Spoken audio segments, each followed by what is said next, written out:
Hi, this is Don McAllister and welcome to another edition of Screencasts Online. Well, it's been a while since I did a project-based screencast, but after a recent loft clear-out, I found I had several thousand photos in a great big cardboard box. Most of them were of my children before the advent of digital cameras, so I needed to digitize them for ease of viewing and posterity. During this gargantuan task, which still isn't finished by the way, I evaluated multiple techniques and discovered some great apps, so I thought I'd do a show covering my main findings. I'm not saying these are the best ways to do it, I'm just relaying my experiences. I'm going to break this down into scanning, processing, organization and storage. So let's start with scanning. Now, there are many different ways to scan your images. I'm going to take a look at 3 different techniques. The first off being using your iPhone or your iPad. So this is my demo iPhone. I've installed 2 applications, PhotoMine and PhotoScan. Let's take a look at each one individually. Taking photos or digitizing photos using your iPhone is great if you're only dealing with a small number of photos.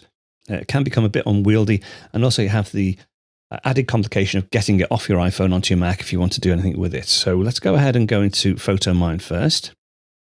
And let's go into this first album, which I've created, and we'll say add photos. Now I'm just going to take a single photo first. Okay, so this is just on my desktop. To take the photo, all I do is click and hold on this button down here. That will take the image, and then it will process the image as well. And it actually, to be honest, gives a really good quality scan. Let's just go back up to here.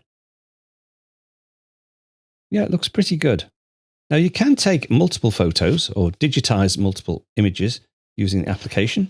So if I come out of here and say add photos, and this time I've got 2. Let me just position the iPhone correctly.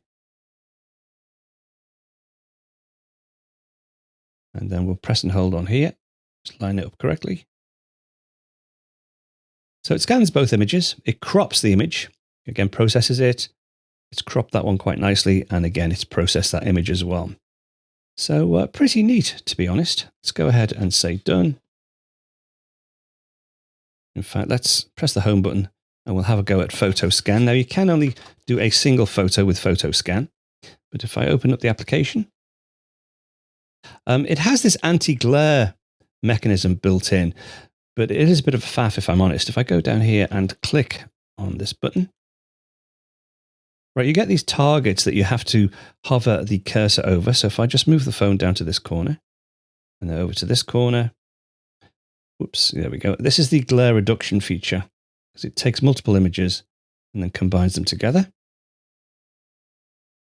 There we go. That's now processed. If I click on there, I mean, it's okay. I don't think it's as good a quality as the other application, if I'm honest. If you want to switch off the anti-glare feature, you can go to here, back out a level, take off this, which is the glare option, and then just take a single photo, and it will save that automatically. So there we go. So there's the single image. And back out. As I say, this is great if you're just taking, 1 or 2 photos. If you have to process thousands of photos, it's really not the way to go. But it has its place. Anyway, let's take a look at another technique, which is using a flatbed scanner. That's just a quick preview of one of this week's Apple-related tutorials from Screencasts Online. Screencasts Online is your premium source of Apple-related video tutorials.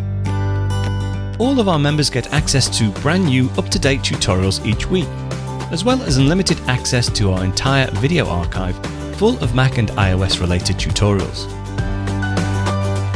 You can stream and download all of our videos on your Mac, iPad and iPhone, and even your Apple TV using the members-only Screencasts Online Apple TV app. Membership also includes a complimentary subscription to the digital Screencasts Online monthly magazine, published each month and packed with videos, articles, reviews, as well as hints and tips covering all aspects of the Mac, iPad, iPhone, and all of the other fantastic Apple products. So, if you're ready to start getting the most out of your Apple devices, visit screencastsonline.com today and become a Screencasts Online member.